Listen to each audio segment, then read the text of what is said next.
Welcome back to the Everyone's Different podcast. It's your boy T. Jass. And I'm Young Trench. Today we have a very, very cool guest. We have Tommy G with us. What's up, man? How you guys doing? Terrific. Tommy G, man. One of the most interesting guys on the internet, in my opinion. I'm happy to have you, bro. Thank you. I'm happy to be here. Yes, sir. How you doing? How's life? It's moving at 1,000,000 miles per hour, and I wouldn't have it any other way. Just constantly thinking of new ideas, new interesting people to go travel to. Working with YouTube, it's a love-hate relationship, but life is beautiful, and I wouldn't have it any other way. Yeah. So for everybody listening out there, why don't you give a quick rundown on exactly what you do on the internet? I make some of the craziest documentaries on YouTube. I'm a boots-on-the-ground journalist that goes to subcultures or wild, reckless, dangerous situations, and I get the inside scoop on what's going on. So it could be, we have one we're working on, a tent city in Phoenix where a lady has fentanyl in her hand and crystal meth in her hand and smokes it in front of us, and we explore the homeless problem there. To tonight, we're dropping one with these crazy gangster dudes that like packing heat, we'll just say it like that, but all the way to things that are not as reckless and dangerous. But I spent a day with Muslims doing Ramadan.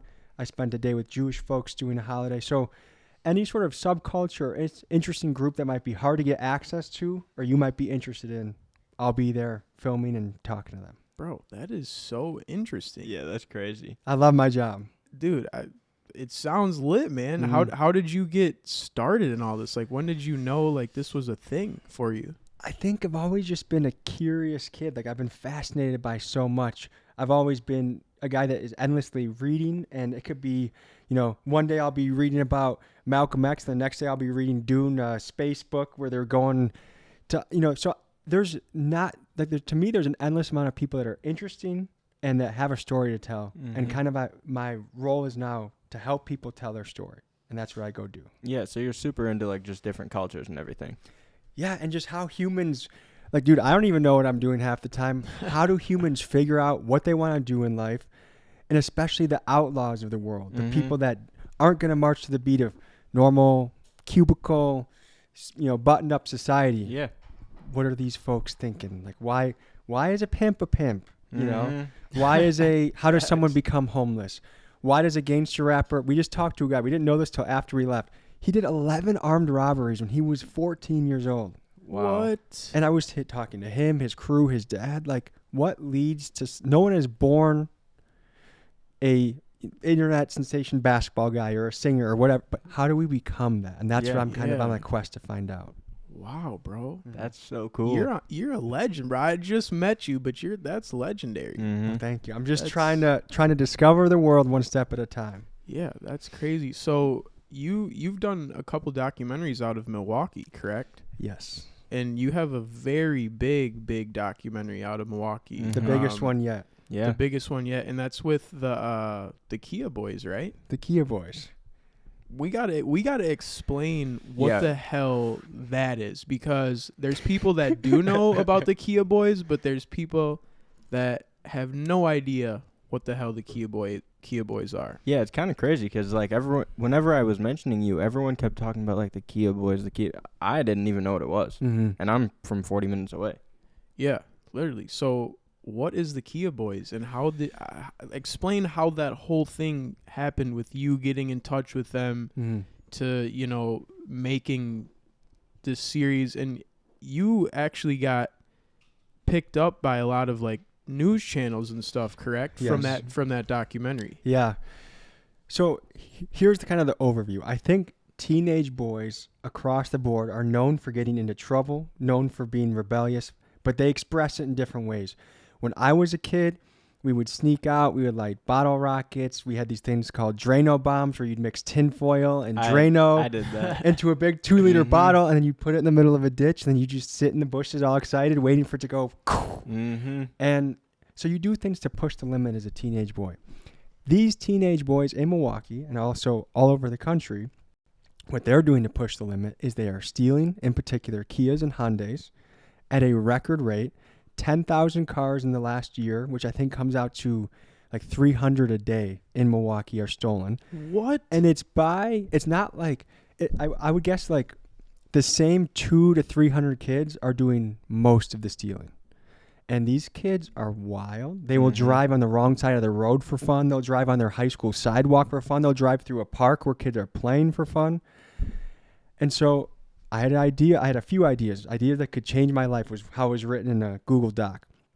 One of them was jumping out of a plane while eating the world's spiciest chip. One of them was first time visiting a strip club, documenting that experience.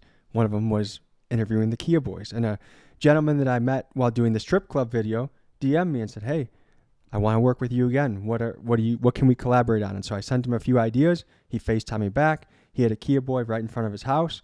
And I went on FaceTime with the Kia Boy, had his little shiesty up, and I said, "Hello there. Would you like to meet next Tuesday at 3? He said, "Sure."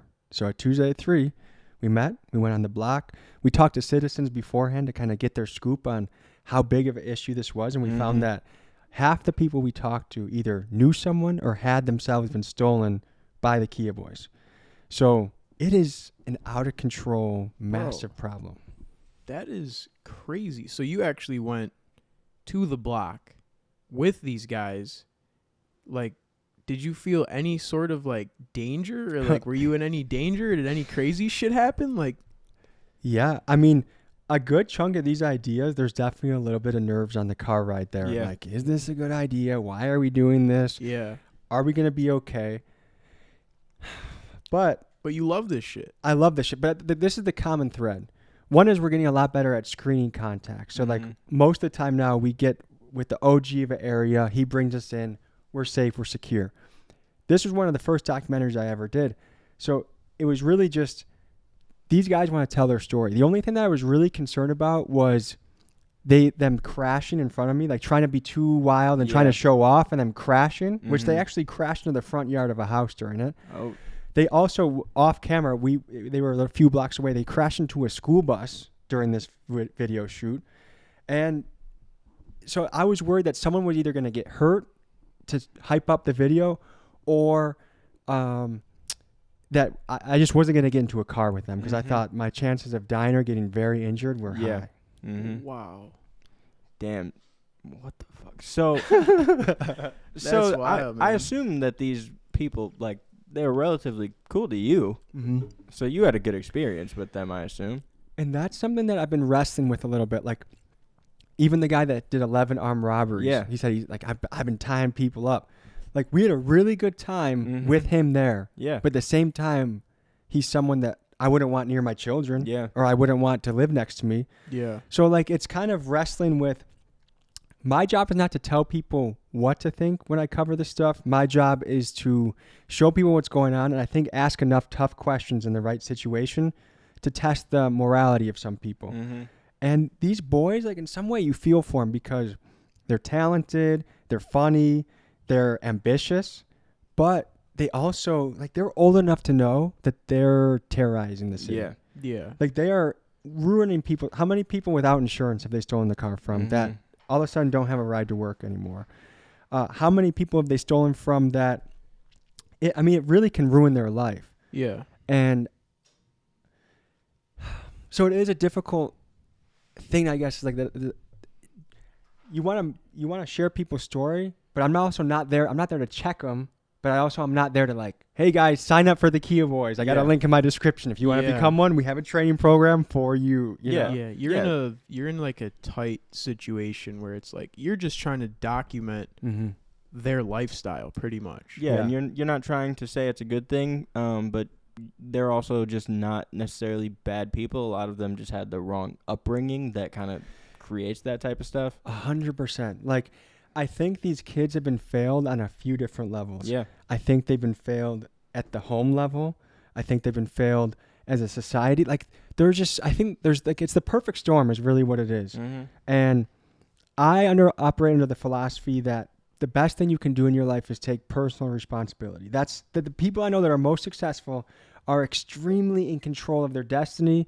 And if they mess up, they can look themselves in the eye and say, I messed up, and adjust course. And that's why they keep being successful, because they improve on their path. Yeah. Yeah. So I don't want to rob these kids of personal responsibility, but I do think that, I think a lot of times what it is I try and put it in my own shoes. I did stuff when I was a kid. outrageously illegal. Like I knew kids doing a lot more crazy stuff, like lighting bottle rockets really isn't that wild. Yeah. Yeah. But it's teenage boys pushing the system.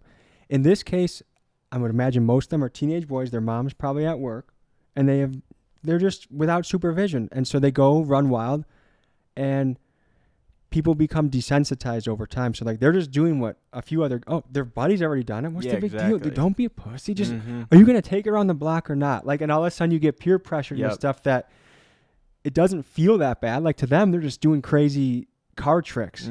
But if they actually stop and think, it's like, they're ruining someone's life. Yeah. Man, so how old are some of these kids that you were with? I would say the average age of a Kia boy is like 13 to 17. So my question is like with you going to, you know, make this documentary and everything, what the hell is going through these kids' minds like when they're doing this? I don't think a lot. I mean, I really think that it's very casual to them. Yeah. Like it wasn't holy shit to them. It was holy shit to me. Yeah, But to them, it's just like, like this has been done dozens, if not hundreds of times. And they're actually kind of cool for it. Like, I think they're the type of kids, like maybe at some schools, like the star quarterback is the one that the cheerleaders are checking out. But I think in their school, it's like, damn, that guy stole the Kia and he's going to take me around in it? Yeah, that guy's got 12 cars under his belt. Yeah. He's the top dog. He's going to take me to the mall, you know? Yeah. I mean, it's kind of like, dude, remember when we were doing shit like just like drive-by dunk challenge or like like shit like that, just dumb shit? As a kid, obviously, we did a bunch of dumb shit. Like, it's kind of like that, though. Like, to them, it's nothing. Like, they're just doing some stupid shit, but they don't really think about it like that. Yeah. It's teenage dumb shit that stems from an extreme environment, so their dumb shit is on an extreme level. Exactly. Bro, that's so crazy. Yeah, it's just a way higher level because they just grew up in a different circumstance. I think these kids, like one of the common themes that I really want to show through some of this content is, especially when it's gangster stuff, is I think exposure to violence, I don't think this is popular to talk about, but domestic violence is extremely high in these areas. So they're watching their moms get the shit kicked out of them from a young age. They're watching, like they may have seen a dead body by the time they're 10, 11, 12. Yeah. Family members have been shot and killed. So I think you become desensitized over time. And when you become desensitized, things aren't as big of a deal. And that just, it's like, in some ways, it's kind of like, duh, this is happening. Like, I get it. But other ways, I'm still like, how is this happening? Like, this is too much. Yeah, so explain the process on how one of these kids steals a car. Are they hot wiring this thing, or like what? How do they even get how does that happen? A Kia has an easily manipulatable system where if you just jack down the drive area and you just have a I'm not a tool guy, contractor, but you have a screwdriver. You jack it down, and then if you have a USB car port, you can turn the car on with I think they have an app or something on their phone. And it's very easy to do. They can do it in under a minute. And so under a minute, bro. Yep. They're trained. They're like trained. They got the gloves on, and they're gone. And I actually had an ex-girlfriend that got her car stolen one time.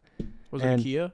Actually, the thing is, she was a small town Wisconsin girl that was very innocent. So like, she ran out. She realized that she left her lunchbox in the house for work, so she ran in to go get her lunchbox. And by the time she came out, her Chevy was gone because she just left it running. Oh. And so we were to triangulate where it was. Like we saw 3 different gas stations where like someone started charging your card for blunt wraps and shit. Okay, I guess they're like 39th and Meineke. So we started driving up and down every single street, just kind of combing it. Yeah. And we didn't find it. But when the cops called us maybe 2 hours later, it was dumped near that area and it was completely totaled. Like these guys are they will total a car in a couple hours and then just go get another one. It's not like they use it for a few weeks, a few days. They joyride it, beat the brakes off of it, and just get another. So do they tend to like face repercussions, or they're usually just like gone and no one really does anything about it? So I have a friend, a jiu-jitsu friend that's a homicide detective in Milwaukee, and his impression is a kid will steal a car, and before the paperwork has even finished being processed, he's back out.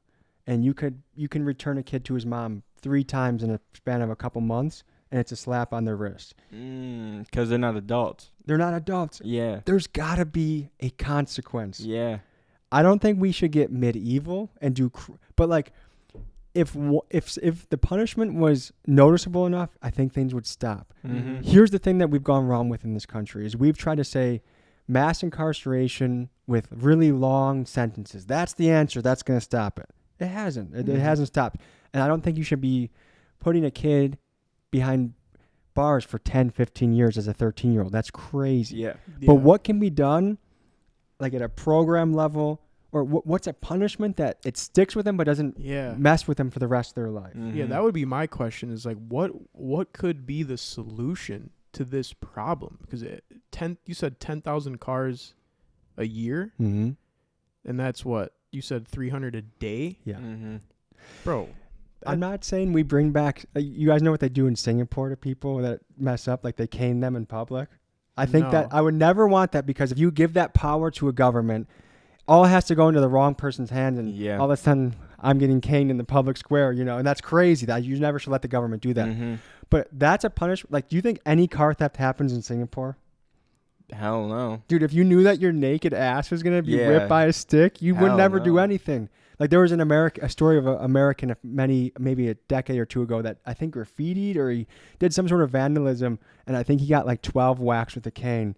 And it was like, I don't think I'm going to go mess around in Singapore anymore. Mm-hmm. So you get in trouble in Singapore, they're stripping you naked and beating you with a cane? I don't know if it's your naked ass, but I'm pretty sure. I don't think they like let you wear 4 layers of pants during it, And they do it like in public, in front of people, you're saying? I believe so. I don't know if it's like I actually have to do my caning research. Yeah. Yeah. But So that's like I've never heard of that, so that sounds crazy. So we don't obviously want to go that far as a society. No, but I will say something like embarrassment is like a really good way of fucking freaking people out from doing something again. Because I know, like, if any of us get embarrassed from some shit, it's something that we want to stay away from forever. True. Yeah. So I was thinking maybe trash pickup would be a good one, because I don't know if you guys have traveled to Milwaukee, but it is like littering is one of my biggest pet peeves. Yeah. The amount of trash everywhere is unbelievable. Yeah. So I would say, like, carrot and the stick method. That, hey, either you get 2 years of heavy probation or whatever the time is, or you get, like, let's say 6 months of trash pickup duty. And it's not only going to be trash pickup, but we're also going to teach you financial literacy courses. If you want to get introduced to mechanical or like working with your hands, like trades. Yeah. Where you give you, so it's not only just, hey, you have to pick up trash for 12 hours a day, but if you choose this path, we're also going to show you some other things that can change your life for the long term. I don't know if it's been tried. I don't know if it's been successful. Like, some people are saying, like, why are you going to reward the criminal? But I think these are kids you just need to redirect. Yeah. They obviously have potential. Like, if you're that smart and reckless and daring, put that towards being an entrepreneur, a cage fighter, a professional chess player, a debater, like whatever it is that's on a high scale, like where it takes some cojones to do it. Like, I feel like the kid just needs to see another path, and they just haven't been exposed to it yet. I agree, because I feel like that's the case a lot of times where, like, these people are extremely smart, and they get the shit that they need done. It's not like they're not motivated either. They'll fucking do what they have to do. They're just putting it into the wrong things constantly. Yeah, it's like, how could you take that smartness that you have and just do it in a different field that's legal, and you getting legal money? I think that's the magic question. Like, it's not even about people that do crazy criminal acts. It's about, like, there's a lot of people like, okay, what about a guy that spends 8 hours a day playing video games and barely applies himself in life? Like, that's the magic. That's the multi-billion trillion dollar question for everyone, is how do you get someone onto the purpose of their life where they actually care, they actually want to try, and they actually go gung-ho in whatever they're doing. Yep. I don't know. Well, a lot of it comes down to, like, passion, really. Like, finding what you love. Yeah, exactly. Like, if you're passionate about some shit, then you'll go like full for it. But 100%. If you're not, especially it's easy with doing some shit like that, because, like, you got all your homies doing it and stuff, and maybe your homies aren't into what you're into, so they're not going to follow you into that path. So sometimes you have to do this shit by yourself, which could not be nearly as fun. I would be really curious to know the social validation within a high school like that. Like, so let's just say you go to the high school on, like, 11th and Center that's really known for Kia Boy activity. When those guys come into the class, I'm really curious, like, what the rest of their classmates think about them. Are they like, this guy's the man? Or are they like, I'm too scared to call this guy out because he might beat the shit out of me or pull Yeah. a gun on me. So I'm just not going to say anything. I really wonder what the average person, because it's a small percentage of those boys that are really doing most of the stealing. Mhm. Yeah. So what do the rest of the class think about them? Have you thought about like trying to get into the school to like document that and figure out, or even, talk to some other classmates that might know these guys? Yeah, one of the rules that we've started to make, we had another video in St. Louis. It was visiting the most dangerous. It was the highest murder rate city in America. Yep. And we were surrounded by 15 kids with guns that were underage. So we kind of have drawn a line around doing much with minors just because they're too reckless. They're too out of control.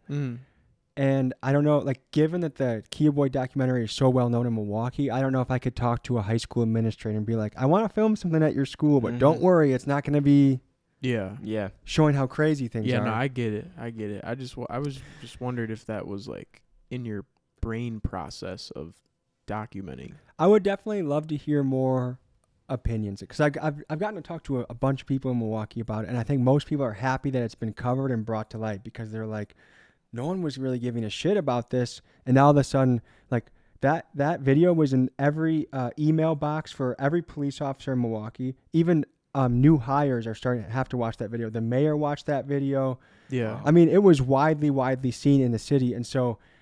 But the question is like, okay, it's cool that to cause a conversation, but what really is being done?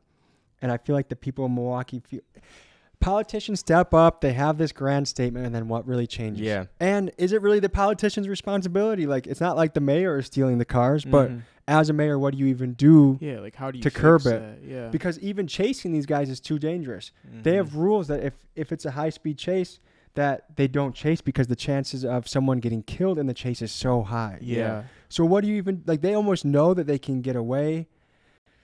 It's just such a cluster situation, you know? Like, Yeah. I don't know what, I'm sure there's some innovative ideas. Like, maybe this is where technology has to come be the answer, where, like, you have spike strips or you have, like, nets that go around the wheels or some way to slow the cars down safely. I don't know what the answer is. I'm not an engineer or an innovator like that, but it definitely, man. I'll say this. I've lived in Milwaukee for 8 years, and it's moments like that really lead me to think, because I'm about to start having kids. As soon as the second strike for my channel disappeared, me and my wife were like, okay, we feel safe starting to try now. Yeah. Oh shit, you're married. Yes. I'm married to a wonderful, wonderful woman, and she is the magic behind the scenes. Like, when I got fired from my corporate job to chase all this, I wasn't making much money at all. Yeah. And we were getting married 8 months after I got fired. So it could have been very easy for her to say, hey, I need you to get a job right away. We're getting married. We need to raise a family. But instead, she let me chase my dream. So it was real estate and YouTube full time. And now I got to retire her from her job. Hell But yeah. but there were really serious conversations of like, do we have to leave the city? This is getting out of control. And there's no way that we want to raise kids in an area that someone's just going to accidentally kill them in a car because they don't care. Yeah. You know? Yeah, man. I'm like just mind blown, bro. I wonder about like how does it work when you find out, okay, the mayor is looking at this shit or the police officers. How does that go? Because obviously you really can't get in trouble because you're not doing none of the crime. I did have detectives visit me. Really? Yeah, and that was really scary because I'm walking this fine line here where I am completely neutral. I don't have any enemies in the world, and I especially don't want any enemies on the gangster side, or the police for side. Sure, for sure. So, first I had them come to because my house is close enough to where shit goes down that I don't want eyes on the front of my house. Yeah. So I'm like, hey, officers, can you come to the back first? And then I still had my dog, Frank, was a puppy at the time, and he was like humping one of the detective's shoes or something. I'm like, oh, God. But I said, gentlemen, I'm sure you can understand. I have a Second Amendment right. No, First Amendment right. Second Amendment's gun. Sorry. First Amendment right of free speech. I'm a journalist. This is what I do. And they're like, okay, we understand. Just one question. The only question they wanted me to answer. Do you feel that these boys had any sort of sympathy or remorse about what they were doing? And I said, honestly, no. And they're like, thank you. And then they left. But that was I got really paranoid around that time. And saw a clip where you guys were talking about social anxiety and stuff like that. Like Yeah. there's been a couple moments living in Milwaukee where I'm like, am I going to be in danger of of getting shot? Because luckily, because I'm in the really tough neighborhoods a lot, and I feel like the brand is very strong in the hood in Milwaukee. Like guys will stop me on the street or stop me at the Walmart or stop me wherever, and 99% of the interactions are very, very positive. Yeah. Mm-hmm. But if it were to come out, if people even have the impression that I'm talking to police, that gets very dangerous very quickly. Yeah. Mm. And in fact, there was a news clip posted, like, kid arrested because of Kia Boy video. But then they showed the mugshot, and I'm like, this kid wasn't even in the video. Yeah. And luckily, all of the Instagram pages that are really in the streets, hell? they were backing me up because they had a picture of Mr. E-Brake, and they had a picture of this kid that they said was from the video. And Yeah. everyone's like, that's not even the same kid. Mm-hmm. Yeah. But for like that period, I was really fucking scared because I Bro. thought, Because everyone knows who you are, and like 6 million views on a video from Milwaukee. Milwaukee doesn't even have 6 million people. Like everyone has seen that shit. especially the younger gen. I would say like from 15 to 40, I'm pretty recognizable. Yeah. Yeah. So I gotta address the elephant in the room right now. Hmm. Your last video is the end of this channel. And I know that was because you had 2 strikes. So what was happening there? How did you get these strikes? What's going on? I got 1 strike for sipping lean in a video. It actually came from a video that never got published. We were doing a best of 2022 video, and that was one of the clips in it. And I got hit with a strike for something that I never released. So it was on private, that video, Unlisted, unlisted. which is where I think I messed up. Mm. Yeah. But the video that I sure. had it on originally was fully monetized and good. So I'm like, oh, this is fine. Yeah. I like, it was all green, so I don't see why it was an issue. Mm. They just didn't catch it. The AI or whatever Yeah. didn't catch it the first time. Plus, I mean, how many rappers or videos are there of sipping lean? There's a lot out there, so I thought I might be okay. Yeah. Second one was a clip from the Kia Boy video. Because I didn't give context that it was a documentary, they said it was instructional theft. So, Oh. and that's the clip that dozens and dozens of news organizations got to use with no Yeah. issues. But when I put out a short with that clip, I got hit. So I got that news. We landed from my honeymoon on January 17th, and as the plane landed, I refreshed my email, second strike. And I'm like, oh my gosh, like I have to survive 90 days or my channel is permanently deleted and I can never do YouTube again. And it was the scariest thought ever because I finally have a job that I love. Mm-hmm. And so Yeah. just yesterday, the 17th, the storm blew over. I only have 1 strike to my name. May 24th of next month, the next strike will disappear because we have a lot of crazy content that we're trying to release. We have a prostitution one in LA where we picked up prostitutes and I interviewed them in the back of the car. I would hang $100 out of the What? window, bring them into the car, tell them what we're doing. If they agreed to it, then I would just ask them about their life, ask them about pimps, ask them about this, that. So like there's been a lot of content that we have that I've been afraid to upload because I don't want to get my last strike. Yeah. Yeah. Have you thought about releasing this content on other platforms that do allow that type of content? Everyone comments Rumble, but to me, Rumble does not have the critical mass of audience. YouTube is by far king, and there really is no career without YouTube. I don't think. I'm not gonna. My content's not really raunchy, so I'm not gonna make it OnlyFans. Like I said, I'm not doing stuff enough on like nudity level that Mm-hmm. I'm gonna have to make it OnlyFans or that would make sense. So to me, it's YouTube or die.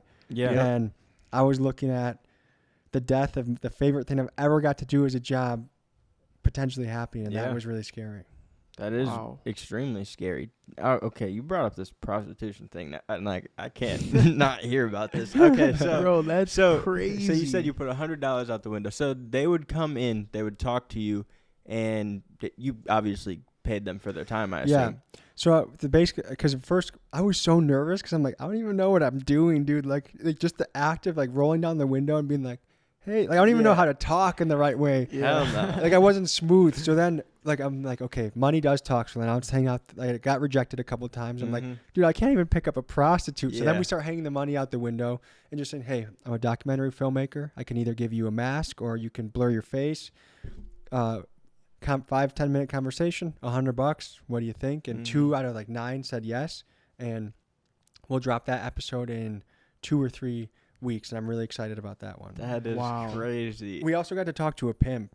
And the first pimp we met in Chicago was not like a heavy-handed, crazy pimp that you would imagine. He was more of just like a kind of bodyguard and friend. He wasn't like an enforcer, but this guy that we met was just such a piece of shit, dude. Like, oh yeah, I'll be bossing these chicks up, and I'm just like, how are you bossing them up if you're stealing all their money, man? And he's just like, but then that's just a weird thing, bro. But guess who taught him the pimping game? His aunt.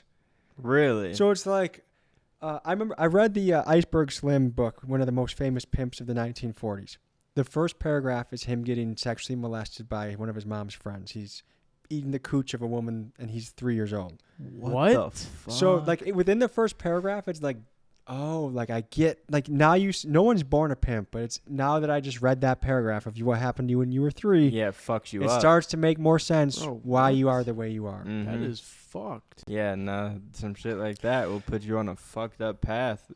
I guess a common theme that I'm realizing in a lot of these, like whether it's talking to homeless people that are addicted to drugs, gangster guys, parenting is so important. It is. It is. And if you do not parent your kids well, you're going to unleash that kid onto the world.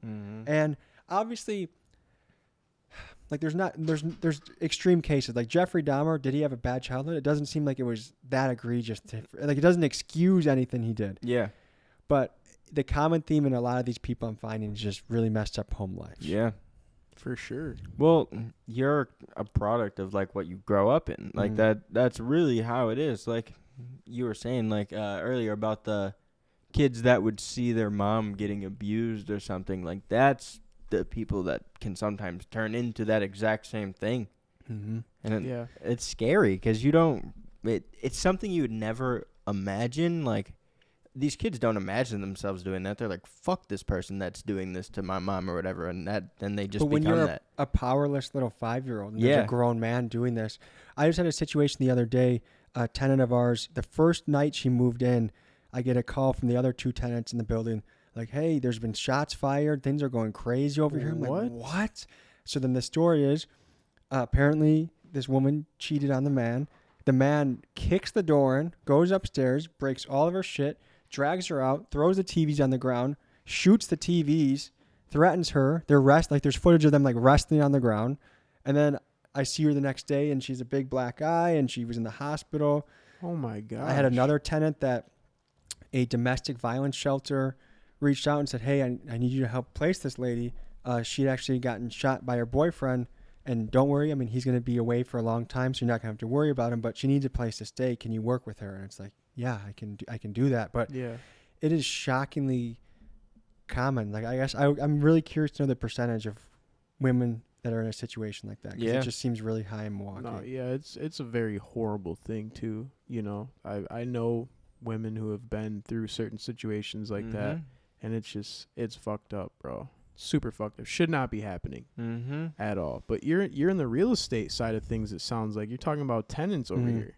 So what do you got going on with that? That's interesting. Well, there is the notion that this YouTube could be it either could get deleted at any moment, and just like everything in life, there's a chapter to it. There's an arc to it. Yep. I don't know if people are going to be interested in what I'm doing for 6 months or 6 years or 16 years. And so I want to prepare. I've done corporate jobs that I hate.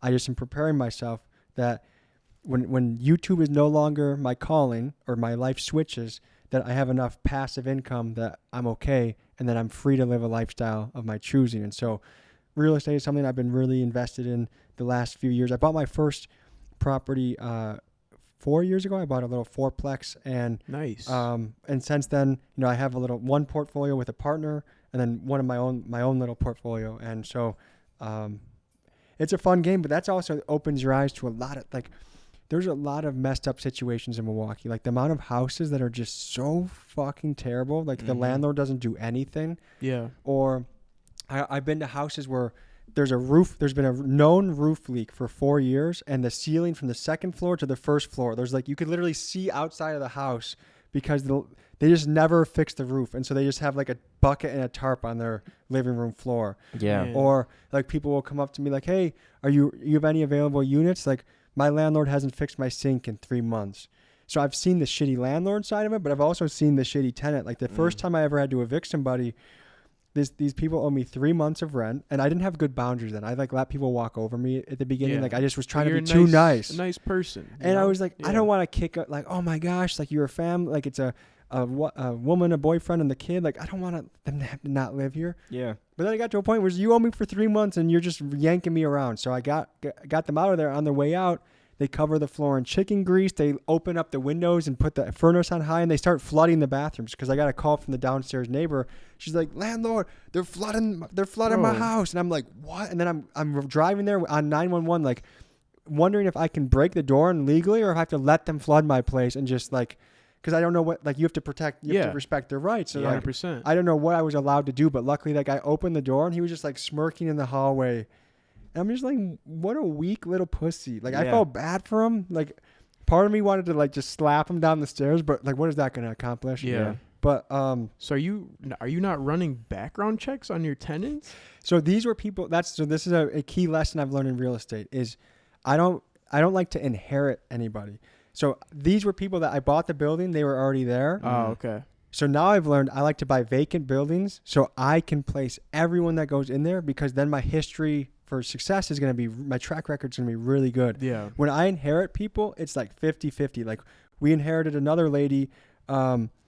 She went crazy on the downstairs neighbor. There was like a 7-minute long video where she's down, like punching the door, and I'm going to beat your ass. And she's going all crazy. She spit on the tenant. And I have to call her the next day. I'm like, hey, so-and-so, like, you know why I'm calling you? And she's like, oh, I don't know. And I'm like, yeah, you spit on so-and-so. You got to go. And she's like, what? And I'm like, yeah, dude, like you can't spit on people. Like if someone spit on you and I didn't evict them, what would you think of me as a landlord? You think I didn't have, like, you wouldn't think I'm a good guy or I can control the property. Yeah. So, speaking of Kia Boys, the second place I ever bought, I inherited these people, and one of the sons was a Kia Boy. So that place got drive-by shot 3 nights in a row in the summer, and I had to go there. Like, the mom had a gun on her. There's, like, commotion, and I have to be like, guys, like, this is out of control. Like, you got to get out of here. I'm evicting you. And then, like, there's beefs between the upstairs neighbor and the downstairs neighbor. Like, I've had some really scary and sad experiences in this. So I've just learned, buy it vacant, fix it up really nice. Like when we put it on Zillow or Facebook, people are like, holy shit, like this is on 23rd and Burleigh or whatever. Like, yeah, it is. And so, because then we know we're going to get long-term people. Good and that's tenants. really what we want to do. Good tenants. Good people and long-term, and they know that we care. Because there's a lot of people that are just like, oh, I'm an out-of-state investor. I just want my certain 10% a year and whatever. And I'll send a shitty maintenance man once a year to do nothing. Yeah. You know? Yeah. No, I mean, you're very smart for getting into real estate and thinking about the long-term shit. I know I have an 8-unit apartment building that I own in Kenosha. Nice. Right here in Kenosha. And then I have... Do you rent to college kids? Honestly, I think we might have one like girl in there that is a college student, possibly. You let someone manage it, obviously. Yeah, so actually I have my mom help me manage. Nice. You know, it puts a little bit of money in her pocket. Yeah. And she's very organized, and you know, it makes a little extra money. So Because you're not supposed to say discriminate, but there's 2 types of people I won't rent to. It's thugs and college kids. And maybe I'll switch it up, but I feel like and maybe discriminate isn't the right word, but like I've had it where like totally obvious gangster guys are walking the property like they with like the beeper phones and like they're calling oh, this is gonna be our spot, and I'm like, oh no, like I've gotten better at screening people, but then I also like seeing how college kids live. Like I don't want my floors to be sticky as hell and have to replace them every single year. Yeah. So I feel like those are the 2 types of people that I'm like, probably not worth the trouble. Yeah. No, we just, we run a normal background check. We look at people's records. We look at, their past records, if they've ever been evicted from, a property or something. Like if someone's gotten evicted multiple times, like no way. You're not coming in here. Yeah. No chance you're signing a lease to live in my building. No way. But yeah, so real estate is a great thing to get into, bro, for long term. Like I got a couple properties, like I said, the 8-unit. I own a condo. Nice. Paid it off, and then I have someone in that condo right now that is obviously paying rent, but that rent is paying off my mom's mortgage because the condo's paid off already. Nice. So my mom has no house payment. Isn't it fun getting all these little streams on the board and just seeing, Bro. like, it's a game. Life is a game, It's dude. like Hell yeah. Monopoly, bro, Yes. in real life. Mhm. Monopoly in real life, but it's fun, and you know, I'm happy I got into it because, you know, by the time I'm 40, if I have 10 8 units that are paid off by the time I'm 40, That's retirement. I'm cash flowing $100,000 plus a month just off, you know, just by starting now. So good for you for getting into that, bro. Yeah, and it's good because, like you said, bro, you don't even that third strike or some shit. You never know. Like, YouTube's not guaranteed forever. Like, this shit could end in 6 months. It could end in 40 years. Who knows what the So hell's gonna happen. it is always smart to have like a backup plan. Like, even if you think about some shit like TikTok, like if that shit got closed down, who knows what some of these kids are gonna do. So it's always good to have Yeah. something like real estate to keep you financially stable. 100%. Yeah, that's weird with the TikTok shit, how they keep saying that it might get banned. I don't know if you've been seeing that. Yeah, it seemed like they caused a big hoopla and then nothing happens. And Yeah, then like 3 months exactly. later, the story resurfaces and then nothing happens. Exactly. But my thing is I'm curious to see, let's say they do ban it, right? What's going to happen to all of the people that blew up on TikTok that are, you know, making money off TikTok brand deals and stuff, but they don't necessarily have that same following on the other platforms? Yeah, it's interesting know? because it could be something similar to, like, remember when Vine shut down? There was a lot of Viners that completely disappeared, and then there was the people like Logan Paul, David Dobrik that Just kept going. They just switched platforms and were fucking massive and just absolutely ran YouTube. It could be like that if TikTok were to shut down. Yeah. I think overall, TikTok is not designed for longevity. I think No. long form content like podcasts and video and YouTube videos are where you can actually build a relationship, build a good following. I don't think anyone that's just like doing the trendy whatever dance for 15 seconds, that stuff doesn't last. So I think like even some of the biggest TikTok stars, like a guy, let's say Bryce Hall, blew up very quickly. Mm-hmm. But it's hard to sustain doing something that's doesn't have any depth to it. Yeah. And so I think if TikTok disappeared, there'd be a good amount of resourceful entrepreneurial people that would transfer their following and go onto YouTube and be completely fine. But then there's a lot that would just disappear. Well, also a lot of that comes down to if you're like actually a really talented content creator and you could make the switch over. You're I good. apologize. You're good. You're good. But I don't know if everyone's really capable of making that switch. That's why some people it never worked for. Yeah, no, for sure. So we've talked a lot about the Milwaukee area. Are you from Milwaukee, or where are you born and raised? Like, where did this The happen? mean streets of Crystal Lake, Illinois. Crystal Lake, Illinois. Yeah. Mean no streets. shit. Yeah, it's like a suburb an hour north of Chicago. Okay. Yeah, I'm familiar with it. Yeah. Okay, how was it growing up there? Wonderful. I mean, I got to have a cool childhood where I was running around in the woods into tree forts and catching snapping turtles and riding my bike all the way around. And we had a lot of free reign as kids. Like, it was kind of a childhood where it was like, oh, when we ring the bell, you come home for dinner, kind of a thing. Hell yeah. So yeah. Mine was if I heard my pops hit that whistle, he was like, woo, woo, I better get my ass home for dinner. I just look for the street lights, man. Them Johns turn on, you're inside. how old are you guys? 23. I'm 23. Okay. How old are you? 29. 29. Okay. Because I feel like we're kind of in that last generation that had the best of both worlds growing up, where we still had an outside life where we got to do stuff as kids. We didn't have a tablet in our hands when we were kids. No tablet. But we also get to experience the power of understanding and using the internet too. So I want my kid to grow up kind of like a 90s kid. Mm-hmm. Same, bro. Yeah. Gotta be outside, bro. Gotta be outside. Like, I just think when we were kids, I don't know for you, but for me, it was, you know, skateboarding, biking, scootering, Gymnastics, I hear. I did gymnastics, you know, all tackle football in the backyard.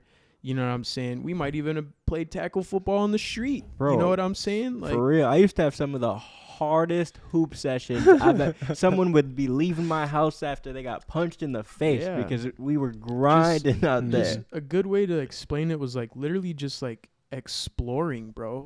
Like the outdoors and really just being outside. And you know, I don't know how it is as a kid anymore. Like, do kids go and, you know, ring their buddy's doorbell and say, hey, is so-and-so home? Could we go do something? Like, Why'd is you do even that? a thing? You could just text them. It's so different, Which is crazy because I was like late on this, but I didn't even have a phone until I was a freshman in high school. Yeah. Were your parents relatively strict for your upbringing, would you say? No, just broke. It wasn't strict. It just we didn't have a lot of money, so I never got a phone until it was like. How old were you when you got your first phone? Me, dude. You know what's funny as hell? My dad had a little like Motorola swipe up phone where you just flip it up. He would let me take his phone to school probably when I was in like 7th or 8th grade. That's when like having a phone started popping off. Like just me being able to communicate with my mom, you know, like, hey, I'm going here. I'm doing this after school. So he would give me his little flip phone. And I thought it was the coolest shit in the world. But I never really got my own phone until probably like 8th grade. But, you know, we had iPods in middle school, bro. Yeah. We were on fucking Kick. Yep. You know, messaging chicks on Kick, bro. Like in middle school. That's what it was on the iPod.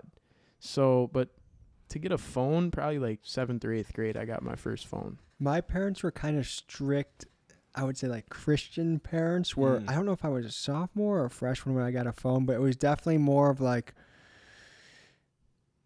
it was a little more controlled. Like I remember even the movies I could go to when I was like in 7th grade, like my mom would like reference a website, like, is this a good movie to send my kid to? And you know, which if it's R, you're not going. Yeah. And the thing I realized, like there's a lot of things that I fought against as a kid, but like 99% of the stuff that my parents did, I'm like, now that I'm older, I'm like, I'm glad you guys. So grateful. Like, why is it so tough when you're a kid to realize that your parents actually like were watching out for you and are wiser than you because they've lived a life? There's something about when you're a kid, you're always just going to think your parents are hating, bro. Like, it doesn't matter. Like, you would want to do some shit, they'd say no, and you're just like, man. And it's like, what's the reason why? And like, no means no, you know? And I'm just like, I just couldn't comprehend that. Dude, how many times do you think our parents wanted to kill us because they were just so frustrated by us like lecturing them or like acting like we knew and we're explaining things to them? Oh my God. Yeah, and I used to have anger problems too. And me too. And it's funny because like they went through it already, yet for some reason we'll never trust them. Like anything that we were going to do as kids, they did, but 30 times crazier because they were really outside. Like we think we were outside doing stuff. For sure. And it's they were doing stuff. They were doing shit. And it's like, you know, my pops always kept it real with me, bro, about anything in life. Pops always kept it real. And then, you know, moms just have that mom instinct. Like they might say like, hey, you shouldn't be hanging around so-and-so. And you might not know like why. They can sniff it from a mile away though. And some crazy shit happens and you're like, shit, I should have listened to my mom. I told you Justin was no good. Yeah, so yeah. But no, I mean me personally, I'm a very big family person. Still live in Kenosha. All my family's here. I probably could have been moved to LA, you know, wherever years ago. But all my family's here. So I feel like, yeah, we got a lot of shit going on, but it's also a responsibility of mine to make sure that my family's straight. So I mean, being in Milwaukee, you're not too far from your family, right? No, so I'm a triplet, and there's only 3 of us. You're a triplet? Yes, but we don't look alike. We're incredibly different. Okay. My sister is out in Florida, but she's moving to Japan in a year or a few months with her military husband. She just got out of the military. Wow. My brother's out in... Shout out to her. Yeah, she's badass. My brother Ben is out in Seattle. He's a programmer for Amazon, extremely gifted on computers. Wow. And then my mom is in Woodstock, Illinois with my stepdad. And so they're doing wonderful. And but it is, as I get older, I wish I had more of a base, because when I was growing up, I had a really heavy a good strong family relationship on my pop side. But when my pop passed away, like the fabric that kept that family together unraveled. And so it's never been the same since he's passed. And rest in peace, man. Yeah, he was a great man. I would love to share this journey with him.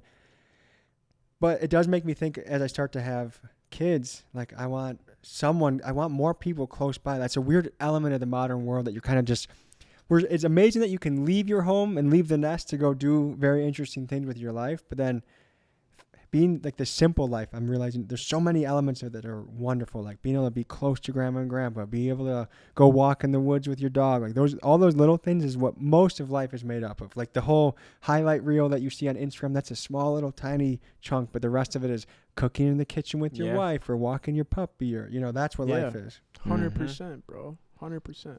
Damn, see, that's crazy because like I grew up with like in terms of family being close. I have my dad was not like really around. Like I'll talk to him rarely, like every couple of years I'll see him or something. So it's so weird because I have family that's super close. My brothers and sisters all lived probably like 7 minutes away from my house. Mm-hmm. I've seen my brothers and sisters probably 2 times in the matter of like the last 8 years. Wow. So it's so weird because you could be close to people and they could just not even actually be there, which is super weird. Yeah.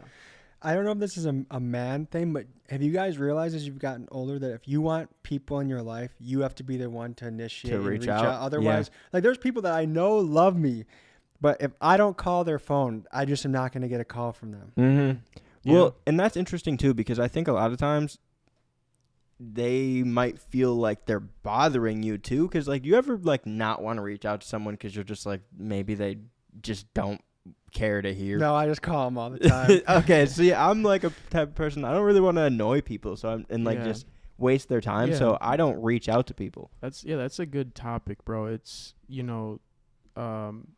family. For me, I have so much family all over Chicago area, just everywhere, bro. North Dakota, Montana, some in Cali, some in Florida, some in just all over Colorado, random places. And it's hard for me to stay in touch with every single family member, but that's why I kind of have like a family Facebook page where it's only family. I wake up every day, bro, and I do this shit for my whole family because they're all rooting for me, bro. I see on Facebook, as soon as I post something, 2-3 shares. Always my aunts and uncles that I never see sharing my shit, trying to post it out there. And like, I know all these people love me, but it's just we get so busy with everything we're doing. I have this Facebook page to post on there so they can stay updated, with my life and everything. And if I didn't have that, they probably wouldn't have a clue. But shout out to Facebook. For real. Shout out Mark Zuck. Holding it down over there. Yes, sir. So I have a question about when you were in high school. Mm-hmm. Did you know that you were going to be doing any of this? And what are some of your classmates thinking about what you're doing now? Or like, was there any like hate towards this shit you were doing from people that you knew or were close to in your hometown? Or how does that work? One is I've always been an adventurous kid. So I think I could have gone in a lot of directions in a career. I could have been in a circus. I could have done Vice Media. I could have done a lot of different things, but I think it was obvious that I just wasn't going to be in a cubicle. I just couldn't do it. As far as people back home, I don't know. There's not a lot of people from high school I still am in touch with, and the people that I am are very encouraging and kind and tell me to keep going on the path. So good. I think overall the feedback of the channel is extremely positive. I don't think I do anything that's not controversial. I'm not doing like so because of that, things are pretty well received, and the environment is very like much of a keep going, you got this type of feel. Yeah. I guess we're a little bit different because I blew up in high school. You didn't blow up really in high school? I blew up when I was 29. Like I blew up 8 months ago. Last year, yeah. Yeah. Okay. So, and I really started launching videos in after I left college even. So, like, I was known as kind of a rapper in college, but I wasn't. Like, you were making music? Yeah, I mean, it's not the stuff that you're going to be bumping in your car. I mean, it's okay, but I wasn't the next Drake or Lil Durk, Okay. Yeah. But I started making prank videos while I was still working a corporate sales job. And then I switched to documentaries, and that's been this big rise. So, everyone that's in my life, since things have really started to got big, it hasn't changed at all. It's the people that I know from my jiu-jitsu world and the real estate world and my friends in Milwaukee and my family. So hell yeah. That's what's up. So the jujitsu shit, when we were talking yesterday over text message, you were saying you had to go teach a class. Yeah, tonight I teach Takedown Tuesdays at Wanderlei Jiu-Jitsu. So I've wrestled since I was 10 all the way through college, and that's what I'm takedowns are my specialty, especially for around jiu-jitsu guys, and so I can teach people how to take a moving body that's resistant down to the ground. Yeah. Wow, that's interesting. Mm-hmm. I would have not known that about you if you would have never texted me that. Yes, and then wrestling and jiu-jitsu is the perfect marriage because wrestling is how to take someone down and control them on the ground. Mm-hmm. Jiu-jitsu is how to finish them on the ground. So like they go hand in hand as far as a fighting style. And Yeah, you've been yeah. doing that for how long? Jiu-jitsu 5-ish years and wrestling almost 19, 20 years now. Really? So were Yeah. you good at wrestling, like in school and stuff? I was pretty good. I took fourth in the state Okay. in Illinois, and then I wrestled high level D3. So I like my senior year, I beat the national champ twice. I beat the 5th and 6th place guy in the nation. So I mean, I was a elite D3 guy. Is how I would put it. Mm-hmm. Where did you go to college? Whitewater. Whitewater. Oh, really? Yeah. Okay. No Cool. shit. Yeah. You wrestled up there? Yeah, That's lit. yeah. Good for you. I love it, and that was what made college worth it. Most of college was nonsense. Mm-hmm. There's not really like maybe 5% of the classes I took there was like, this is directly affecting what I'm doing right now or it's impacting me. But wrestling in college made it all worth it because the discipline of having to, hey, you're up 14 pounds. You got to cut that every week for the entire season and yo-yo all the way through. And also just the focus. Like there was a deep belief on my team that we were going to be team national champs, and then everyone was shooting to be an individual national champ. And so like we took 2nd, 3rd, and 4th in the nation my first 3 years as a team. Wow. And so we were so close to that national title. And Yeah. and that'd be something like going to the wrestling room, lights are dim. I just put my iPhone on the speakers and I'm listening to Gangster rap and I'm just jump roping while facing like the wall of national champions and just being like, I'm gonna be on that wall. That's what's up, bro. Yeah. That's that motivation. Yeah. Yeah. Pushing Hell yeah. cars, that was one of my favorite workouts. I'd get a buddy, go to an empty car lot or a street and we'd push cars. Pop that bitch in neutral. Yeah, you used to do that, I right? used to do that too. That bro. build the power in those legs, you Yeah. know? Yep, that's how we got dunking, bro. I'm only 5'9", but could dunk on 10 feet. Yeah. Somehow I did all that car pushing. I only have a 4-inch vertical. But Yeah, no, we would push it, but we would also like push it backwards Yeah. too. Mhm. We Like you lean reverse against it, lean up. Yeah. Yep, and that would really hit the quads, bro. yes. Different type of workout. Yeah. Yep. Different. And it's, what's good about those too is it's all like injury prevention, bro. When you reverse that shit, it's all injury prevention. The knees over toes guy is big on that. I don't know if you're Yes. familiar with him. Bro, what the I'm really good friends with Ben, so that's what I've been doing. Yeah. He's kind of revolutionized workouts in that way. It's really cool. It's insane, bro. And it's cool how he, like his mom, she might be, I don't know how old she is. I could be wrong. She could be 80 something or 90 something, 70 something. I have no idea. But he's got his mom out here doing these workouts, like squatting and just really showing that like these workouts can really change a human's life. Like no matter what your age is or the condition you're in.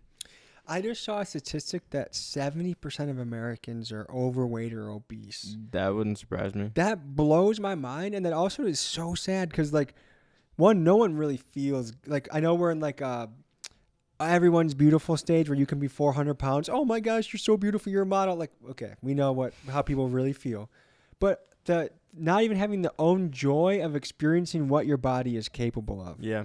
Is you're robbing yourself. And then like that's one thing that sticks really close to home because my pop passed away young. I was a senior in high school and he was big the entire time I knew him in my life. Very big. And like there's a lot of stuff that he's missing because of his weight. And so like that's maybe something that's ingrained into me of like being really, really strict with my health and diet and but also like when we would play catch in the backyard, he would throw the ball and I'd run for it, but I wasn't throwing him any routes. You know what I mean? And that's not, I'm not complaining about my childhood. He was a fantastic dad. No, but like and I love him so much. When you become a dad, you would like to be able to be super active with your kid. Yeah. And so I just feel for anyone that doesn't get to enjoy their own body. Yeah. And it's like back to that model thing. They're doing like the plus size models nowadays. And my thing is like, you know what? if you want to go do that shit and you want to enjoy and you want to love your body for that size and you don't really necessarily care about the health things, then go ahead. If that's what you enjoy to do, love yourself no matter what size you are, what skin color you are, whatever. Just go enjoy it. 'Cause I actually know a lot of female models who are in the plus size model industry. Yeah, for sure. And it's like, bro, they're the happiest people ever. They don't care about what they look like. They I definitely love think people themselves. should be happy in their own skin. Yeah. And should feel comfortable. I guess it's to me when it comes to a rub is when we act like it's healthy. And I think that's one thing that people are trying to push nowadays. For sure. You can be as big as you want and enjoy yourself. Please do. But don't tell me it's healthy. That's where we gotta. And obviously, there's lots of different body shapes. So you can be thicker and still be a healthy person. But I'm saying, like, if you're 600 pounds, there's no way you're gonna explain it to me that you're healthy. Oh, for sure. Yeah, I mean, yeah, I get what you're saying. Yeah, no, it's valid.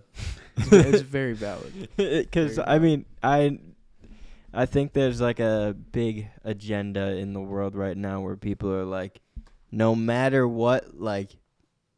I'm not saying you're not amazing because everyone's fucking amazing in their own way. It's just like you can't push on to me that like it's good to be like that because I want to be healthy. I want to live as long as I'm trying to live to 180, like straight up. So like, let's get it. We trying to live to 1,000. Like at some point, I will put my fucking brain into a robot if that's an option. I'm going. For as many generations as I possibly can. Brain into the robot. You're a brave soul. I wouldn't sign up for that at all. I would. You're a brave soul. You've been to Old Block, buddy. You're scared. Yeah, we got to talk about that, bro. So you actually went to Old Block, Chicago. That is it's an interesting area. An infamous area. Infamous area. Yeah. 100%. How was that experience? Well, first of all, one thing that was nerve-wracking about it was all of these videos we do, I talk to the contacts. I talk to them 3 or 4 times on FaceTime. I talk to them on the phone. I get a feeling of who they are and whether we're going to be in good hands. My friend Brandon Buckingham got these contacts. So I was walking in blind, and then the energy in the air, you can kind of feel like you can feel it when shit's about to pop off. So like when we got in there, like a security guard was like threatening to fight like a 16-year-old girl that was in a car, threatening to like run someone over. Like I just felt like, and everyone was outside. So I'm just like, and then, I'm directionally challenged. So like, we're getting led deeper and deeper into this place. I'm like, I'm going to be lost, dude. And I don't like that. Like, I need to know where to exit. Like, if shit hits the fan, what door am I hitting to get the hell out of here? Yeah. But it ended up being a really good experience. And that was the final installment of my Hella Sus Bars series I used to do, where I would go to the hood and do homo bars. Because I always think there's this funny dynamic of going to very masculine, macho places. Yeah. And then saying sus stuff. Like, it just is so funny to me. That's crazy. What did they say when you hit some funny bars over there? Laughed, and then all of a sudden we're just like, hell no, Yeah. That's funny. But I think more so laughing. Like they were kids, and I feel like they were having a good time with it. Well, I think it's also like a strong generational thing. Like if you get people that are like our age doing that shit, it's cool. But like you find like the right thug that's like 40, 45, they're gonna be like, what the fuck are you doing? Yeah, like, get away from me. Yeah, but at our age, I don't know, we kind of like grew up like video games and shit like that. Like anything like that, everyone's just like whatever. Yeah. So what exactly did you do at O Block? We walked in, we were dressed like ridiculous rappers. I think I had a do-rag, and then Brandon Buckingham had like a cheetah print suit on, like a tracksuit. And it was partially like kind of interviewing them, but then also like, and they were spitting bars, and then we're like, okay, we got to go next. And then we'd say something just way off the wall, and they'd be like, whoa, who are these guys? Okay. So the time you went, I wasn't doing documentaries at that point. I did prank videos for 4 years on YouTube. Okay. Looking back, I wish I could have done a more serious documentary, but now it's been done a couple of times, and I like to keep things fresh. Yeah. But got some balls, buddy. Yeah, that was one of the things. And then we got back in the car. I was like, okay, very good. Yeah. Let's go home. I only had one experience in O Block in my entire life, and I went there I think I was like 15, and it was like on some stupid shit where I was like, oh, I'm a tourist.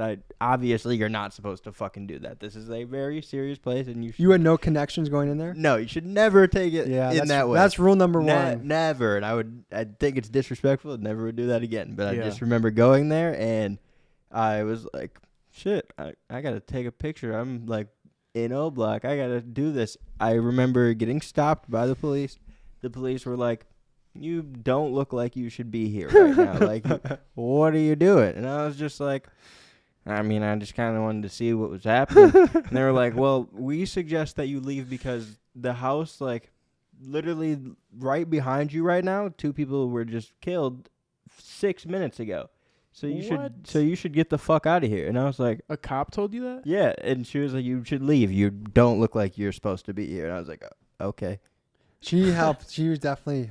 Yeah. She might have saved your life. She was bro. genuinely just like, well, bro, nah, it ain't for you. You're a little white to be here, buddy. And I was like, oh. There are some places you cannot go without an inside connection. Like one place that we're looking into is going to Brazil in July. And like getting connections into the favelas, because I'm not walking in there without one. I don't know the language, so I can't tell what people like. Oh, like when people are chirping, is it a good thing? Is it a bad thing? Yeah. But that's like number one in all these videos that are dangerous that we've done is have a good contact that knows the area, well respected, not someone that just beefed with someone last night and you have to inherit their beef and get drive by the next day. So it definitely. You got to do your homework. But as a dumb 15-year-old, you just think, oh, I'm just going to go. Yeah. You know. Yeah, that's what I'm saying. I also wanted to ask you, what are your future plans? Because you could still be going to, like, so many different things. You could go to festivals, document stuff like that. You can go to fucking, like, Africa. You can see, like, poverty-stricken places and, like, really get to know other stories. So what's your future plans? Where do you want to go? There's endless things you could do, bro. It's so crazy. Number one is to be known as one of the undeniable documentary platforms on YouTube. The guy that will go boots on the ground, anywhere, anytime, anybody. That's important to me.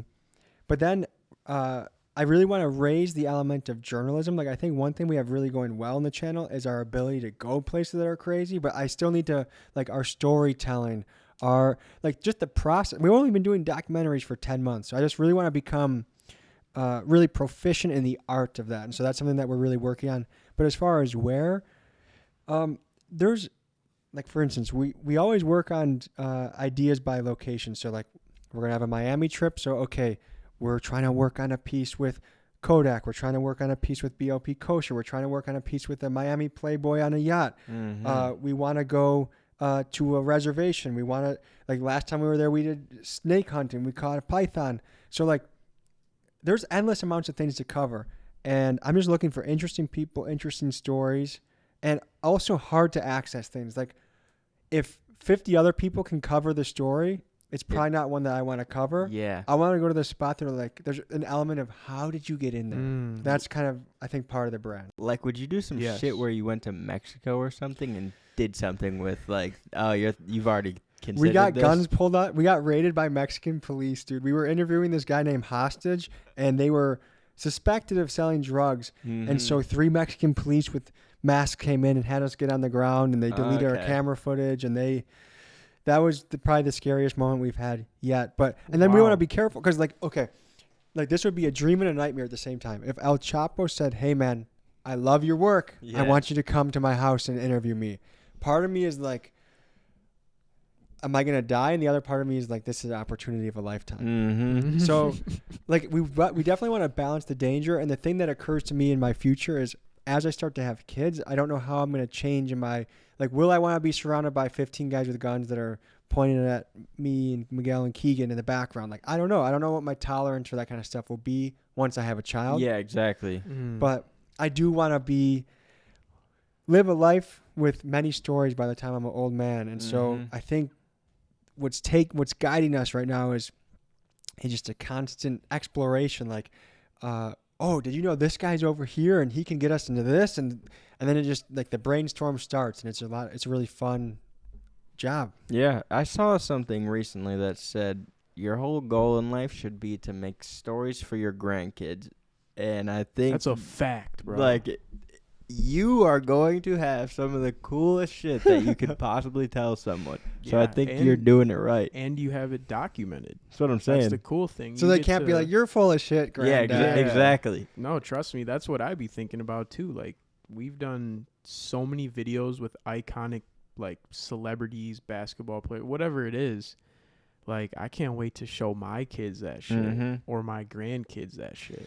And I think the underlying message that comes from those stories is just like, look, little one, like, you can become what you want in this world. You could do whatever you want. It's gonna take struggle, and there's gonna be a lot of times where you embarrass yourself, you look dumb, you lose money, you have a bad day, but like you can do it. You just gotta knock on enough doors and they'll open for you. 100%, bro. 100%. Well, shit, we've been talking for a minute. Yep. I think it's time to wrap it up. Tommy G, it's been a legendary hour talking with you, bro. Yeah. Hey, big pleasure, guys. Thank you for having me on. And let me just end this by taking a wonderful sip of this Goat Talk fuel. Yep, Goat Fuel. Go ahead. I'm an investor in Goat Fuel, so go check that out. But this is the Everyone's Different podcast. I'm Tristan Jass. Young Trench, and also they will be doing a podcast for him as well. So whenever that's out, make sure to check it out. Yeah, that's the Tommy G Show. Yes. The Tommy G Show on YouTube and all of our other platforms. You guys will see that. Links will be in description for all of Tommy's social media. Make sure you go follow him on every social media, and also check out the Everyone's Different podcast on all social medias. Links in description. Love you guys. Peace. Peace. Peace.